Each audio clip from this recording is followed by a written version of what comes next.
आपको बता दें कि सुदीक्षा भाटी मामले में पुलिस ने बयान दिया है कि सुदीक्षा भाटी से छेड़छाड़ के सबूत नहीं मिले हैं। परिवार का बयान गलत है, ये पुलिस की ओर से कहा जा रहा है। तथ्यों को तोड़ मरोड़ कर पेश किया जा रहा है। पुलिस की ओर से ये बयान जारी किया गया है। इस वक्त की बड़ी खबर आपको बता रहे हैं यूपी के बुलंदशहर से, जहां पर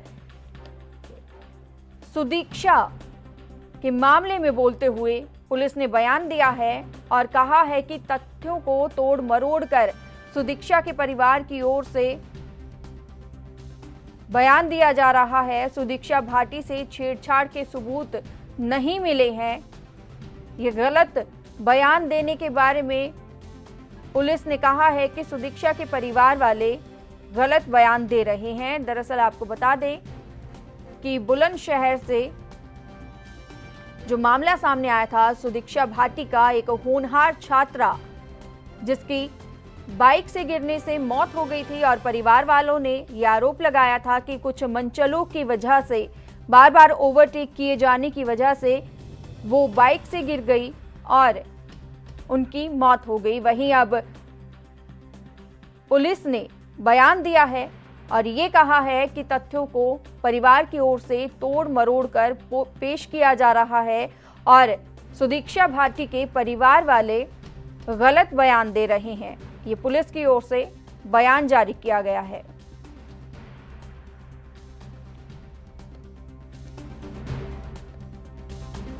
इस वक्त की बड़ी खबर आपको बता रहे हैं यूपी के बुलंदशहर से, जहां सुदीक्षा भाटी नाम की एक छात्रा जिसने 12वीं क्लास में टॉप किया था और वहीं इसी के बूते स्कॉलरशिप भी यूएस से मिली थी और कुछ ही दिन बाद वो वहां जाने वाली थी, लेकिन उससे पहले ही ये घटनाक्रम हुआ और इस घटनाक्रम के चलते उनकी मौत हो गई। ज्यादा जानकारी के लिए सुनील हिमाचली हमारे साथ फोनलाइन पर जुड़े हुए हैं। सुनील हिमाचली, सुदीक्षा भाटी की मौत का जो मामला है उसमें अब पुलिस ने बयान देते हुए कहा है कि परिवार वाले तथ्यों को तोड़ मरोड़ कर पेश कर रहे हैं, गलत बयान दे रहे हैं।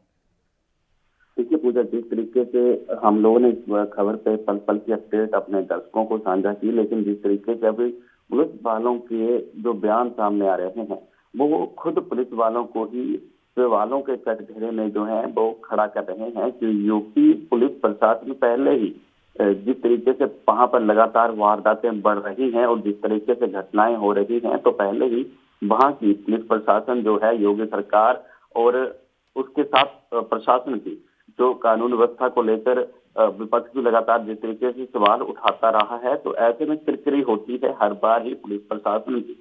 लेकिन अब जिस तरीके से प्रशासन की ओर से बयान दिया जा रहा है कि इस मामले में पीड़िता का जो मृतक है उसका चाचा नहीं भाई जो है वो बाइक चला रहा था और एक्सीडेंट हुआ है, उसमें छेड़खानी की वजह नहीं है।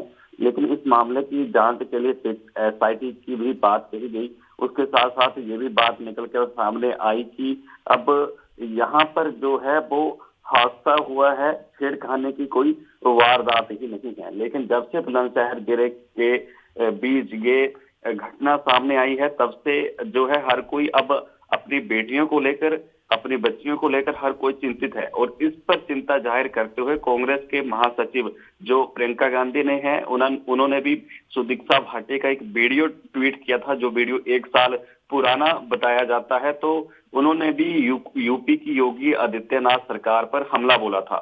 उन्होंने वीडियो को ट्वीट करते हुए कहा था कि जब जो लड़कियां हैं उनकी सुरक्षा कैसे होगी, जिस बात की चिंता थी उसी वजह से मौत होगी। उन्होंने साफ तौर पर जो कहा है कि लड़कियां जो वर्तमान में हैं योगी राज में सुरक्षित नहीं है। सुदीक्षा के लिए उन्होंने भावनात्मक तरीके से एक स्पीच देते हुए जो वीडियो एक साझा किया है, उसमें भी उन्होंने बहुत सी बातें कही थी कि लड़कियों पर कैसे किस तरीके से छेड़खानी होती है, कैसे लड़कियां अपनी राह चलते हुए डरती हैं।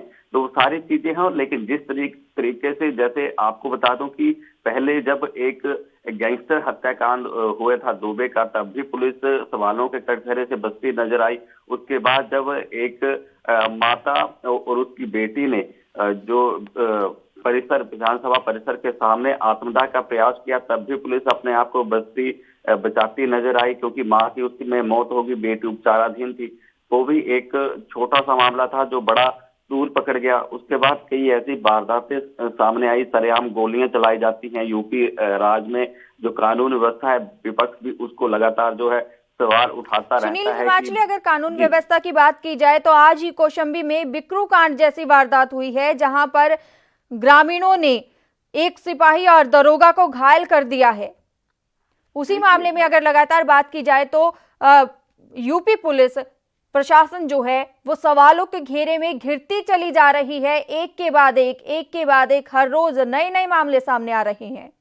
देखिए पूजा, जिस तरीके से आपने कौशाम्बी की वारदात का जिक्र किया, तो सवालों के घेरे में तो पुलिस प्रशासन लगातार है, लेकिन दूसरी बात ये भी है कि इन सवालों के घेरे में होने वाले पुलिस प्रशासन की सुरक्षा कौन करेगा?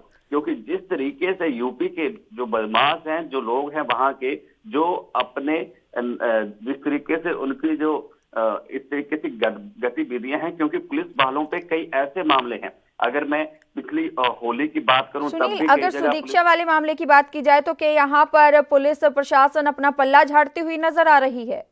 देखिए, सारा विषय जांच का है, पल्ला झाड़ रही है नहीं झाड़ रही है, लेकिन पुलिस भी अगर कोई कार्रवाई कर रही है तो इस वक्त जो बयान उनके सामने, जो तथ्य उनके सामने आ रहे हैं, उस हिसाब से वो कार्रवाई कर रही है, जो भी कानूनी कार्रवाई होगी। लेकिन इतनी बात बिल्कुल जो है वो साफ और स्पष्ट है कि अगर जो भी दोषी होंगे, जिनकी भी गिरफ्तारियां इसमें होंगी, अगर किसी का इसमें राजनीतिक हस्तक्षेप होगा या किसी को कोई पॉलिटिकल लिंक होंगे, पॉलिटिकल लिंक के चलते अगर पुलिस प्रशासन फिर दबाव में आकर जांच को छुपाना चाहता है, तो वो फिर जैसे एसआईटी का गठन की बात हुई है, तो अगर ऐसी स्थिति में अगर सरकार इस पे जो है वो वीरता दिखाती है, तो दूध का दूध और पानी का पानी हो जाएगा और पीड़ित परिवार को इंसाफ जरूर मिलेगा।